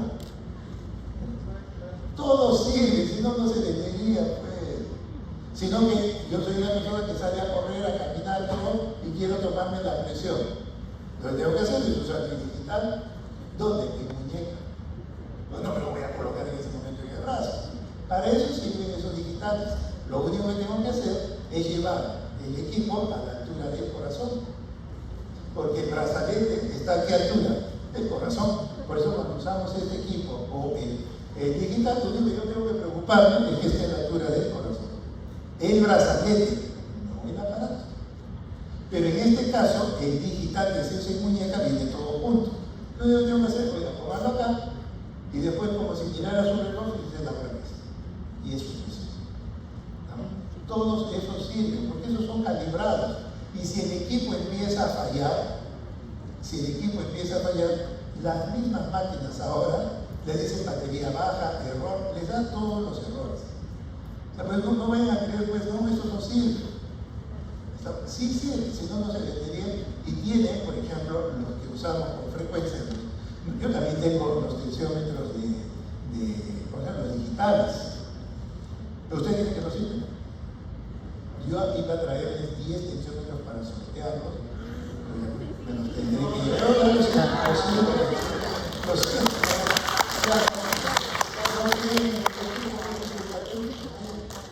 Entonces, eso sí, nosotros lo usamos. ¿Por qué no lo usamos con frecuencia? Porque lo que pasa es que nosotros tomamos la presión. Yo soy cardiólogo, tengo que tomar la presión a veces 30, 40 veces en la mañana o en la tarde. Entonces, ¿qué pasa? Las baterías se me van rápido. Ahora hay equipos que vienen ya para corriente, pero es por eso, pero no es porque el equipo no sirva, por si acaso. No es que no sirvan, los equipos sirven, pero hay que saberlos utilizar. ¿No? De repente alguno de ustedes, el paciente entra y dice, doctor, acabo de tomar mi cafecito de la mañana, ¿me puede tomar la presión? ¿Qué le digo? ¿No? ¿Qué? ¿Media hora? Ustedes han recibido su clase. El sujeto viene y dice, acabo de fumar. ¿Qué hay que hacer? ¿En qué brazo hay que tomar la presión? ¿Derecho o izquierdo? ¿Soy zurdo? ¿El izquierdo qué tiene? ¿Qué te ha dicho eso? ¿Ah? No importa el brazo. Lo que dice, por eso, pues, no hagan lo que otros miran y punto. Lean, pues, lean. Incluso espero, no sé si ya lo estarán usando o no, pero hay un video para la práctica que nosotros lo hemos hecho acá, es un video casero, pero ahí están todas las reglas y los errores que puede tener una persona cuando toma la presión arterial. Porque eso es frecuente. No crean que eso es así. Los médicos, nadie se preocupa de leer un poco cómo es tomar la presión arterial. Entonces, es importante leer. El equipo es fundamental. ¿Me puedo tomar el brazo derecho o izquierdo? Sí. Cuando uno registra la presión por primera vez al paciente, lo registra en ambos brazos. Y se toma y se registra y se seguirá registrando en el brazo que tenga la mayor presión. Esa es la norma que dice, la primera vez que hay que tomar en ambos brazos. ¿Y cuántas veces hay que tomar la presión? ¿Una? No, orden es otra cosa. La presión. Depende de quién, del paciente. Si paga o no paga. Si paga, le tomo 3 veces la presión, si no, una vez. ¿Ah? La primera vez no vale. La segunda y la tercera son las que valen. Y de esa segunda y tercera se saca un promedio. Eso es cómo se debe tomar la presión.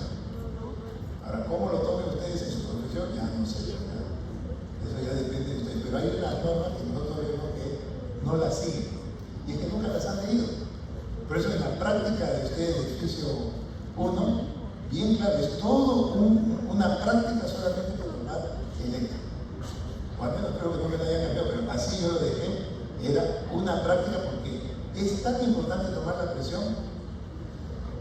En el Perú, más o menos, de cada 4 peruanos, 1 es hipertenso. Estamos hablando de adultos, ¿no? Por encima de los 30 años. Es muy frecuente la hipertensión arterial, pero para poder diagnosticarlo, entonces debía la presión. Lo que vamos a ver ahora son los mecanismos que van a regular la presión arterial. La presión arterial es en realidad la fuerza que hace que la sangre avance a través de las arterias. Entonces, a esto se llama el equilibrio que debe existir entre el contenido de las arterias, que es la sangre, y las paredes arteriales, el continente. Tiene que haber un equilibrio entre contenido y continente, entre el flujo sanguíneo y las paredes arteriales. Eso es lo que viene a hacer eso. Otra manera de decir la presión arterial es la fuerza con la cual la sangre viaja a través de las arterias, porque las arterias, ¿qué le generan a la sangre? ¿Qué le generan? Resistencia, la resistencia vascular periférica. Los vasos sanguíneos no quieren que la sangre avance libremente, le genera una resistencia. Entonces, esa resistencia periférica hay que vencerla. Entonces, esa fuerza que tenemos que hacer es la presión arterial. ¿De dónde viene esto? Bueno, viene de esta ley de Poisson, en donde uno dice que el flujo sanguíneo es directamente proporcional a la presión e inversamente proporcional a la resistencia vascular periférica. De esa forma, lo que van a hacer es despejar presión arterial y vamos a tener flujo sanguíneo por resistencia vascular periférica. De ahí es lo que vamos a tener en términos de presión arterial. Va a estar dado por el flujo sanguíneo. El flujo sanguíneo es el gasto cardíaco. ¿Qué es el gasto cardíaco? Lo que el corazón bombea en un minuto, que debe ser ¿cuánto? 5 litros por minuto. Eso es el gasto cardíaco, multiplicado por la resistencia vascular periférica. Entonces, estas son las dos variables que tenemos que tener: gasto cardíaco y resistencia vascular periférica. Ya saben que la resistencia es la fuerza que se opone por los vasos sanguíneos. Los vasos sanguíneos generan una resistencia. Y por otro lado, yo tengo el gasto cardíaco. El producto de esto es la presión arterial. ¿Me puede subir la presión arterial? Sí, por ejemplo, yo agarro y voy un día a comer un chifa. Al chifa le ponen mucho azúcar de sal, ajinomoto y no sé qué más le ponen. Y uno generalmente al día siguiente puede estar con la presión elevada. No hipertenso, porque si le sube la presión más de 14 grados, es un hipertenso. ¿Por qué sube eso? Porque estoy aumentando mi gasto cardíaco. Como he comido una comida con mucha sal, ¿qué me va a dar después? Sed. Y entonces, como tengo sed, voy a empezar a tomar agua, y al día siguiente estoy con mi gasto cardíaco incrementado. Ya mi presión subió. ¿Estamos? Resistencia vascular periférica. La persona empieza a fumar. El tabaco hace vasoconstricción, cierra las arterias, la resistencia vascular sube. Por eso es que la persona que fuma puede volverse hipertenso. Entonces, esas son las dos variables por las cuales se regula la presión arterial. Pues bien, ¿cuáles son los mecanismos que regulan la presión arterial? Primero, el sistema nervioso. Después vamos a tener el sistema renina-angiotensina. Estos dos sistemas son muy, pero muy importantes. Esto es muy importante. Después tenemos el sistema de la quinina y finalmente el de los péptidos natriuréticos. Esos son los 4 mecanismos que van a regular nuestra presión arterial para que se mantenga en un equilibrio adecuado. Veamos primero el sistema nervioso. ¿Cómo es que el sistema nervioso controla nuestra presión? Pues bien, el sistema nervioso funciona como un acto reflejo que tiene como sustrato el arco reflejo. O sea, tiene un mecanismo. Ustedes tocan una plancha muy caliente y inmediatamente retiran la mano de la plancha porque si no se van a quemar, pero eso ustedes no lo han pensado. Eso es un reflejo. Inmediatamente lo retiran. La presión arterial se maneja bajo ese formato. Recuerden que en nuestro sistema autonómico y vegetativo, ellos regulan nuestra presión bajo esta forma de un acto o arco reflejo. Para ello yo necesito ¿qué cosa? Un sensor. Un sensor que me diga cómo está la presión. Si está baja, le aviso, oiga, la presión está baja. O puedo decir lo contrario, ojo, la presión está alta. Entonces yo necesito un sensor. Estos vasoreceptores captan el grado de presión que está en el organismo. Y eso lo envío hacia mis centros vulvares. Ahí vamos a tener el núcleo del tracto solitario, que es el centro de la presión. Él capta la información y me dice, oiga, la presión está baja. Entonces yo como núcleo del tracto solitario le voy a decir al sistema simpático, actívate, porque la presión está baja. Y normaliza la presión. ¿Estamos? Entonces, a través de las vías inferentes simpáticas se va a generar esa respuesta para que la presión se normalice. Pero ¿qué pasa si la presión está alta? El núcleo del tracto solitario recibe la información de los vasoreceptores y le va a avisar ahora al parasimpático y dice, ojo, hay que bajar la presión. Y a través de sus vías inferentes parasimpáticas, la presión baja. Esa es la forma como esto debe funcionar en forma normal. Si no funciona así, empiezan los problemas. Entonces, vean ustedes, estos receptores de presión, ¿dónde están? Están en la adventicia. La adventicia es la capa externa de los vasos sanguíneos. La adventicia es la capa que envuelve. Pues bien, a nivel de la adventicia están estos sensores de presión, ellos por eso se llaman vasoreceptores. Son sensores de presión que están a nivel de la adventicia. Pero de todos los vasos, no, solamente hay de dos sitios. A nivel del callado aórtico o arco aórtico, o a nivel del globus carotídeo, seno carotídeo, que es a nivel del cuello. A nivel del cuello. Ahí nosotros tenemos estos sensores. Entonces vamos a tener dos sensores. Uno a nivel del arco aórtico o callado aórtico, y el otro está justo en el globus carotídeo, en el seno carotídeo. ¿Estamos? Eso lo han visto en anatomía. ¿Han visto o no? ¿En dónde está el globus o seno carotídeo en relación a aquí? ¿Está detrás del esternocleidomastoideo? Nada. Externo, ¿se acuerdan? Esternocleido. ¿Le suena de repente por ahí una nota musical? Ya por eso, ¿para qué sirve eso? Justo el globus está allí, pues, justo en la parte anterior, a nivel del ángulo de la mandíbula, ahí está el globus carotídeo. Eso después tiene mucha importancia en pacientes que vienen con arritmia, con taquiarritmias, y uno tiene que hacer el masaje en el seno carotídeo. Y claro, pues, pero hay que saberlo hacerlo, pero si ustedes no saben dónde está el seno carotídeo, van a estar frotando de la tiroides. Tienen que recordar eso, es básico. En este sitio que está acá, delante de este esternocleidomastoideo, depende de la mandíbula, del ángulo de la mandíbula está el globus o seno carotídeo. Allí hay sensores. Y el otro está a nivel del arco aórtico, acá lo pueden ver. Acá nosotros vamos a tener el arco aórtico acá, y justo en la adventicia, o sea, en la parte ya de la túnica externa, ¿no? En la túnica externa, ahí están justo estos sensores. Estos sensores, ¿sí?, que están acá a nivel del arco aórtico, ¿sí?, va a ir a través de un par craneal, el cardiomiocorreo-etérico. El vago, no hago alusión a ninguno de ustedes, pero el que lleva la información es el vago. No sé de qué cardio morreo entérico fue. ¿De dónde viene? El 10º par craneal. ¿Se acuerdan? ¿Ah? Bueno, a través de este 10º par, la información se va hacia el tronco encefálico. Pero también tenemos otros sensores que están justo acá, en el globus carotídeo, en la bifurcación, hacia la parte interna de este globus carotídeo. Y de aquí esto va a ir a través de un nervio que se llama el nervio de Henry, rama del 9º par craneal. El 9º par, ¿saben?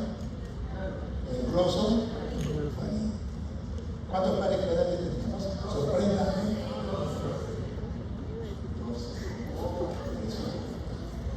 Entonces, toda esta información va a ir del arco aórtico o del globus, y esa presión que captan estos sensores que están en la parte externa van a decir, ¿hay mucha presión o hay poca presión?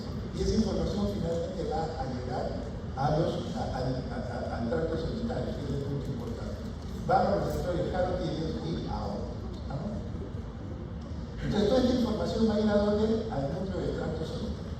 Ahí está el centro de toda esta información que te llega. Entonces, si por algún motivo, por ejemplo, la presión está baja, la persona tiene un cuadro de diarrea y está con la presión baja, esa información llega a este núcleo del tracto solitario, y lo que va a decir es que se active el área rostro-retrolateral. Esa es el área del sistema simpático. ¿Y qué le va a decir? Oiga, usted eleve la presión liberando norepinefrina, poderoso vasoconstrictor. Eso es lo que ha sucedido, un arco reflejo. El sensor dice presión baja. Llevo la información a través del 9º y 10º par al núcleo del tracto solitario, no llega a la corteza, por eso es involuntario, es un reflejo. Inmediatamente se produce la respuesta y dice, si la presión ha bajado, yo lo que tengo que hacer es activar el sistema simpático. Liberen norepinefrina. Caso contrario, me dicen a mí que la presión ha subido, bueno, tendré que activar el núcleo activo. ¿Por qué? Porque el núcleo activo es el centro del parasimpático. ¿Y el que va a hacer? Liberar qué mediador? Acetilcolina. Y de esa manera la presión se normaliza. ¿Estamos? Entonces, bueno, esto es la idea de que uno hace una cosa y el otro hace lo contrario. Eso está bien para los estudiantes de primaria, secundaria. En medicina esto no funciona así. Hay que aprender algo más. Y es que el simpático tiene tanta potencia que el parasimpático no lo contrarresta. Yo, para poder bajar, en este caso, la presión, no basta con activar al parasimpático. ¿Qué tengo que hacer? Inhibir a través del área caudo-retrolateral. Voy a hacer que se libere el GABA. ¿Qué es el GABA? Ya, bueno, se activa el GABA. ¿Para qué? El GABA inhibe al simpático. No basta que el parasimpático entre a funcionar. Necesito que el simpático no funcione porque si no me bloquea. Tengo que inhibirlo, si no la potencia no alcanza para equiparar al simpático. Eso es lo que sucede. Entonces, esa es la manera como nosotros debemos entender. Es cierto que esto se usa de forma didáctica, pero en medicina no es tan simple. Tenemos que liberar el GABA para que se pueda contrarrestar al simpático, inhibir al simpático y pueda bajar la presión arterial. Pero vean ustedes que el sistema simpático, a través de la norepinefrina, va a tener un efecto sobre el corazón, donde hay receptores beta-1 que aumentan la contractilidad, es decir, el inotropismo, hace que el corazón trabaje con más fuerza. El inotropismo. La actividad simpática aumenta el inotropismo a través de los receptores beta-1. ¿Qué hace la actividad adrenérgica sobre los receptores alfa-1? Genera vasoconstricción. Es decir, estoy cerrando los vasos. Si cierro los vasos, ¿qué pasa con la resistencia periférica? Sube y la presión sube. El motor, estoy haciendo que funcione con más fuerza, la presión sube. Por eso es que el simpático funciona de esa manera. ¿Qué más sucede? Bueno, a nivel del riñón, hace que este riñón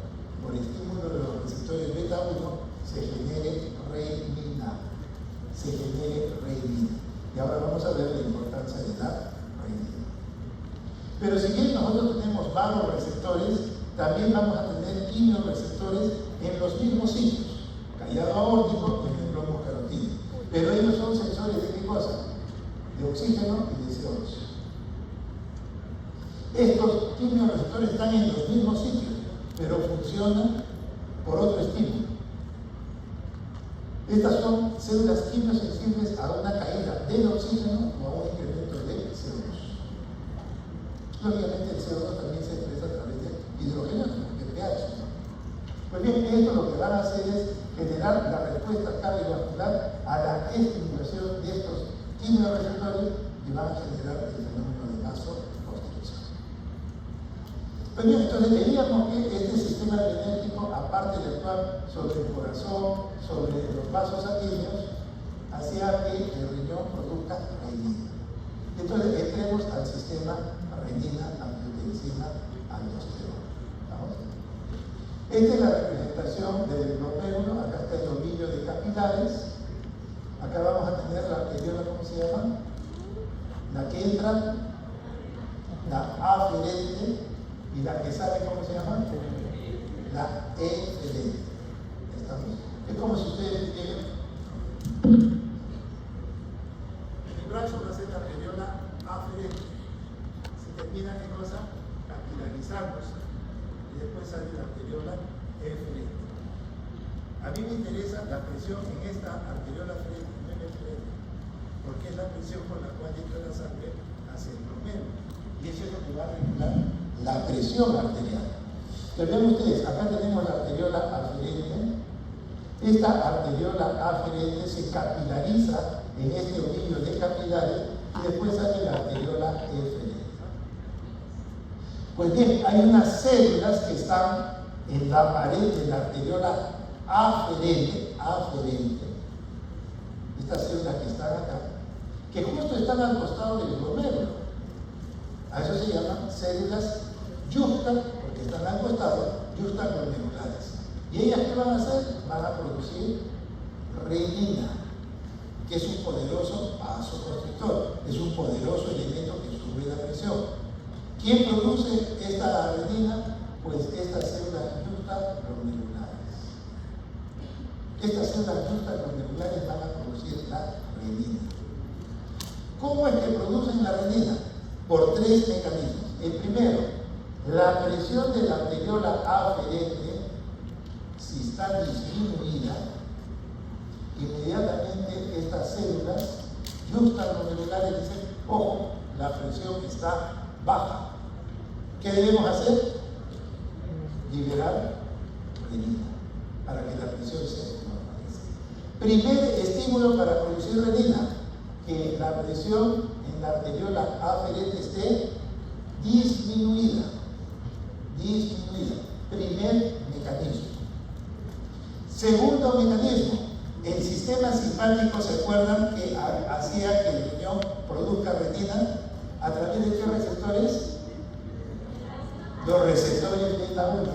Acá vamos a tener al sistema simpático y justo estas células justaglomerulares tienen receptores beta 1, que cuando viene el estímulo, pues lo que va a hacer es de que ellas produzcan renina. Segundo mecanismo, la actividad adrenérgica. Tercer mecanismo, de este ovillo de capilares está la cápsula de Bowman y de ahí va a empezar el tubo contorneado, fundamental, distal. ¿Cómo va a ser distal si estamos empezando? El proximal después se continúa con quién? La asa de Henle. Y después ¿quién sigue? El tubo contorneado distal. Bueno, justo donde empieza el tubo contorneado distal es este. Este es el inicio del tubo contorneado distal. Pero vean ustedes que sus células que están acá se han modificado porque son sensores. Son sensores de sodio. Si el sodio está bajo, ¿cómo debe estar la presión? Baja. Entonces, si hay poco sodio, estos sensores, que son el inicio, justo en el inicio, estas células cambian de nombre del tubo contorneado torneado distal y se llama eso mácula densa, porque son varios que están acá, y ellos van a captar la cantidad de sodio que llega a este nivel del tubo contorneado distal. Si hay poco sodio, ¿qué debo deducir? Poca presión. Debemos liberar renina. Ellos le avisan, la mácula densa le dice a las células justaglomerulares produzcan renina. ¿Para qué? Para subir la presión. ¿Estamos? ¿Lo entienden o no? Bueno, lo mismo, pero un poco más grande. A este nivel, ojo, acá la presión de la arteriola aferente va a determinar que estas células justaglomerulares capten si la presión está disminuida o no. Si está disminuido, pues inmediatamente liberamos renina. ¿Quiénes? Las células justaglomerulares. Ellos son los que liberan renina porque son vasoreceptores. Captan la presión en la arteriola aferente, no la eferente. Número 2, la actividad adrenérgica simpática a través de los receptores beta 1 en las células justaglomerulares hace que liberemos renina. Tercer mecanismo, ¿qué falta? ¿Ah? ¿Cuál es el tercer mecanismo?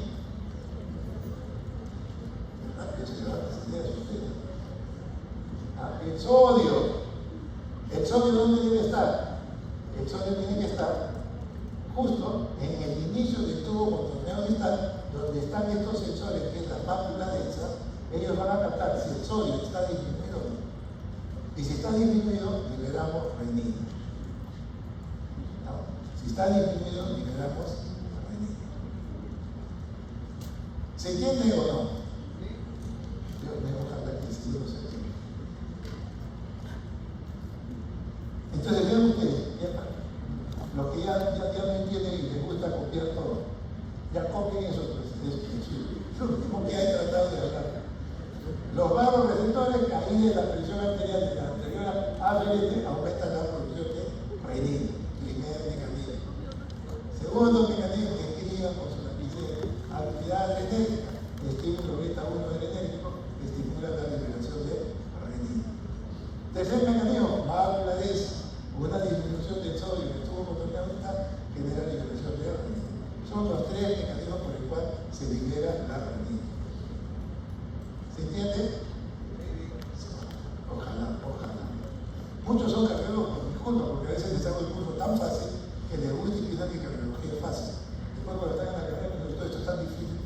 Entonces ahí depende de cuánto aprendieron. Pero esto está ya más digerido, ¿no? Pero que quieran, ¿no? Entonces miren, ahí están los riñones. Y si por algún motivo una persona sufre un atropello, sufre un accidente y empieza a perder sangre, pierde 2 litros de sangre, 1,5 litros de sangre. Entonces, ¿qué va a pasar? La presión dentro de todo el árbol arterial cae, pero también va a caer a nivel de la arteria renal. Y continuando con la arteria renal, vamos a tener que arteriola la aferente. Entonces, la aferente le va a decir al aparato justaglomerular, ojo, la presión está baja. Y entonces, inmediatamente el riñón que hace, produce renina. Y dice, oiga, hay que subir la presión. Entonces, eso es lo que sucede, eso es un mecanismo que existe compensatorio. La renina empieza a circular y lo que va a hacer es transformar una proteína que sintetiza el hígado que se llama el angiotensinol y lo transforma en angiotensina 1. Angiotensinógeno pasa a ser ahora angiotensina 1, un decapéptido. La angiotensina 1 es un decapéptido. ¿Qué significa decapéptido? ¿10 qué? 10 péptidos, pues, a 10 aminoácidos. Pues bien, esa angiotensina 1, por efecto de una enzima, la enzima convertidora de angiotensina, la llamada ECA, se transforma en angiotensina 2. Y esa angiotensina 2 es la que va a ejercer su función más importante. La angiotensina 2 genera el aumento de la presión arterial y hasta nos puede volver hipertensos. Entonces, ojo, la angiotensina 2 es el elemento final de toda esta carrera. Pero para tener angiotensina 2 necesitamos ¿qué enzima? ¿Qué enzima? La ECA. ¿Cuántos tipos de ECA conocen? 2. ¿Y cuál es ECA 2?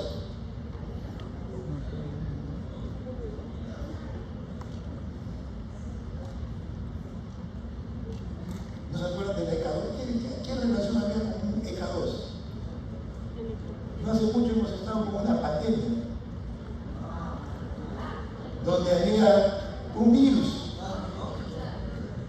El virus, el saco 1, saco 2, porque el 1 fue en el año 2000. De ahí es que el 1 ya empezó a estudiar este virus. Por eso nosotros tenemos el tercer virus. El SARS-CoV-1, después que había el MERS, y finalmente apareció el SARS-CoV-2. Pero todo eso ya se sabía hace tiempo, desde el año 2000. Por eso tan rápido sacaron la vacuna, claro, ya lo conocían. Bueno, ¿cómo entraba el virus a nuestro organismo? A través de la ECA2. La ECA2. Y la ECA2 ya se conocía desde el año 2000 también. Pero no sabíamos que tenía esa relación con el virus. Pero sí sabían que por ahí había algo, ¿no? Ya después se conoció. Nosotros lo que vamos a hablar en la presión arterial es la ECA1. Pero hay una ECA2 que ha sido muy importante, que fue justo lo de COVID. El virus entraba a través de ECA2. Y al final el ECA2 estaba en el endotelio también.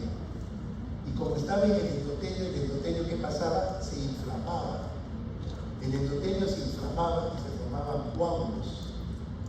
Y las personas morían por ese problema. No era tanto el problema respiratorio. Por eso es que al final los cardiólogos terminamos metidos dentro del COVID. Porque todo era una endotelitis, producto precisamente de la ECA2. De esas ECAs estamos hablando, pero esta es la ECA1. Esa es la que permite que la angiotensina, la angiotensina 1 pase a angiotensina 2. Esta es la enzima llamada enzima convertidora de angiotensina. Que si bien es cierto, alguien dijo que acá había en el pulmón, es cierto, hay bastante en el pulmón, pero después he encontrado de que la mayor cantidad de ECA1 está en todos los vasos sanguíneos. Está en todos los vasos sanguíneos, en todos los vasos sanguíneos. Es cierto que en un primer momento se pensaba que en el pulmón había mucho, porque así fue como se estudió. Pero ahora se sabe que la ECA1, estamos hablando de la 1 y también la 2, en cierto modo, está en todos los vasos sanguíneos, no los interesa. Muy bien, ¿qué hace la angiotensina 2? Ese es el elemento que va a determinar todo el efecto del sistema renina-angiotensina. ¿Qué es lo que hace?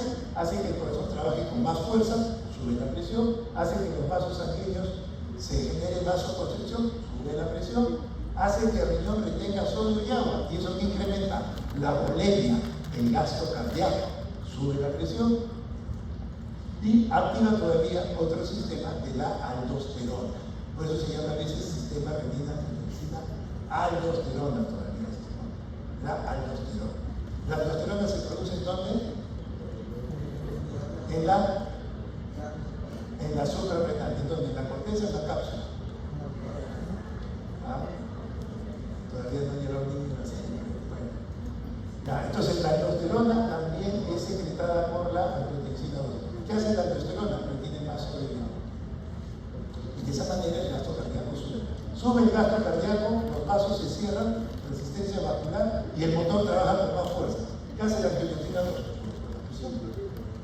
Sabemos que la angiotensina 2 tiene vasoconstricción, reabsorción de sodio, secreción de aldosterona, da sed, aumenta la actividad simpática y genera mayor hidrotropismo.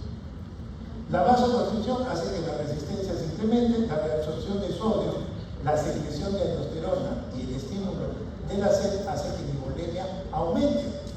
Entonces ya tengo el gasto cardíaco, ya tengo la resistencia vascular incrementada. Ya con eso es suficiente, ¿no? Todavía nosotros activamos el sistema simpático, el catecolamina, y finalmente hago que el corazón trabaje con más fuerza. O sea, ¿qué mejor efecto que tengamos con este sistema? Pero este sistema, ¿para qué sirve? Para regular la presión. Pero si este sistema falla, nos puede volver hipertensos. La idea es que no nos haga hipertensos, pero es un mecanismo de control de la presión arterial. Eso es necesario. ¿Estamos? Todavía este sistema renina-angiotensina, que muchos le llaman todavía aldosterona, renina-angiotensina aldosterona para otros, bueno, es el responsable de hacer las variaciones suficientes en el organismo para que se eleve la presión arterial. Pero vean un detalle importante, aparte de la vasoconstricción, de la aldosterona, de la reabsorción de sodio y agua y que el corazón trabaje más, ¿qué hace? activa al simpático. El simpático, ¿qué generaba en el riñón? Que produzca renina. Y el sistema renina-angiotensina, ¿qué hace? Que el simpático se active. Los dos vean cómo están interrelacionados. Vean cómo los dos están interrelacionados. Muy bien, entonces ya hemos visto el sistema nervioso y el sistema renina-angiotensina. Vayamos a ver el sistema de las quininas, que esto tiene que ver en relación con el endotelio. Esta membrana que existe dentro de las paredes de los vasos sanguíneos internamente, ese endotelio va a producir una sustancia que se llama óxido nítrico, que es un poderoso vasodilatador, hace que todos los vasos sanguíneos se abran, hace de que la presión baje. Entonces, cuando llega un estímulo, por ejemplo la bradiquinina, que es una de las quininas, esta bradiquinina ocupa su receptor a nivel del endotelio y el endotelio va a generar una triple respuesta. Primero, formación de óxido nítrico, poderoso vasodilatador. Después, que se sintetice el factor hiperpolarizante derivado del endotelio, otro poderoso vasodilatador. Y finalmente, el endotelio, por efecto de las bradiquininas, hace que el ácido araquidónico se transforme en prostaciclina. Esos tres son tres poderosos vasodilatadores que hacen que las arterias se relajen, que se produzca vasodilatación. Y si se produce la vasodilatación, ¿qué pasa con la resistencia vascular? Cae. Y si cae la resistencia vascular, la presión arterial también baja. Muy importante. Ahora, esa bradiquinina, que es muy importante porque eso ayuda a bajar la presión, esa se inactiva o se degrada, como quieren llamarlo, a través de una enzima. Esa enzima se llama ECA. La enzima convertidora de angiotensina no solamente transforma angiotensina 1 en 2, sino que inactiva a la bradiquinina. Y si no inactiva la bradiquinina, ¿qué va a pasar con los vasos sanguíneos? Van a hacer vasoconstricción y la presión va a subir. Muy bien, hablemos finalmente del péptido natriurético atrial. Su nombre ya va indicando algo, natriurético, que es que nos hace orinar. Si orinamos es que estamos botando volumen, agua. Y si estoy botando agua, ¿qué va a pasar con mi presión? Va a empezar a bajar. Entonces, estos péptidos natriuréticos se llaman atriales porque se producen ¿en dónde? En las aurículas. Inicialmente se pensaron que eran las aurículas, en realidad es en todo el corazón, en los vasos sanguíneos, en el cerebro, pero quedó el nombre atrial porque ahí fue en que lo encontraron. Pero no significa que sea el único sitio. El péptido natriurético atrial se produce en varios sitios, pero no se puede cambiar el nombre. Es como las prostaglandinas. ¿Dónde encontraron las prostaglandinas? ¿En qué parte del cuerpo? Prostaglandinas. ¿Ah? No, prostaglandinas. En la próstata, pues.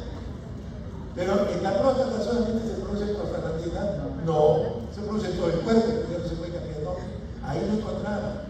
El péptido natriurético lo encontraron en la aurícula primero, pero después está en el cerebro, está en el ventrículo. No se puede cambiar el nombre. Estos péptidos natriuréticos, ¿qué hacen? Pues no es nada difícil. Cada vez que las aurículas, o el corazón también, si quieren hacer otro día más amplio, cada vez que las aurículas se congestionan, es decir, tienen mucho volumen de sangre en su interior, hay mucho volumen de sangre en el corazón, ¿qué hace? Pues lo que hace es producir el péptido natriurético auricular.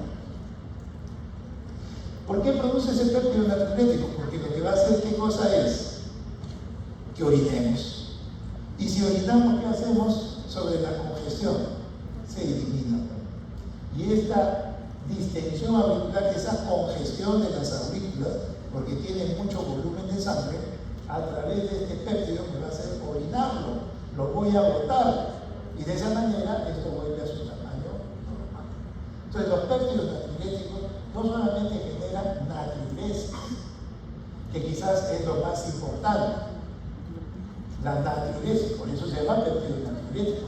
Pero también el péptido natriurético genera vasodilatación. Inhibe a que no haya renina, por lo tanto la presión baja. Abre los vasos sanguíneos para que la resistencia baje. Hago que yo orine de tal forma que de esa manera, pues yo boto mi exceso de agua. Y finalmente, disminuyo al simpático. De esa manera voy a conseguir que mi congestión auricular disminuya. Entonces vean ustedes cómo los péptidos natriuréticos van a regular nuestra presión. ¿Por qué? Porque están generando vasodilatación, inhiben a la renina, generan diuresis e inhiben al simpático. Entonces los péptidos natriuréticos son muy importantes también en regular la presión arterial. Entonces vean ustedes, nosotros tenemos estos 4 sistemas que funcionan para controlar la presión arterial como tal. Muy bien, ¿en qué consiste esta natriuresis? En que botamos fundamentalmente agua, pero a la vez también sodio. Hacemos que los vasos se dilaten por un efecto sobre oxígeno. Inhibimos el sistema renina-angiotensina porque vamos a bloquear la generación de renina, que más bien me aumenta más la presión arterial. Y finalmente inhibe la función simpática. ¿Estamos? Muy bien, hasta ahí, ¿alguna pregunta? Pues hemos revisado en este caso los 4 sistemas que están regulando la presión arterial para mantenerla en su equilibrio y en una erofunción como debe ser. Muy bien, con eso terminamos la presentación. Vamos a poner una cosita para que la próxima clase sea de repente un poco más práctica. Lea algo de electrocardiograma. La clase es sobre electrocardiograma. Si no tiene bases ligeras de un electrocardiograma simple, ya mejor lo menos porque se van a quedar. Muy bien, nos vemos.